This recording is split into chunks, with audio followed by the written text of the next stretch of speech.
आपण समोरच्या व्यक्तीसाठी किती महत्त्वाचे आहोत हे त्याच्या वागण्यातून दिसते.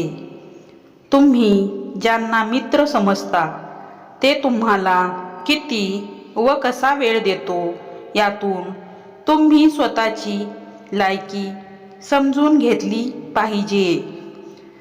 तुमच्यावर जर त्या तुमच्या मित्राचा जीव असेल तर तो नेहमी तुमची काळजी करेल.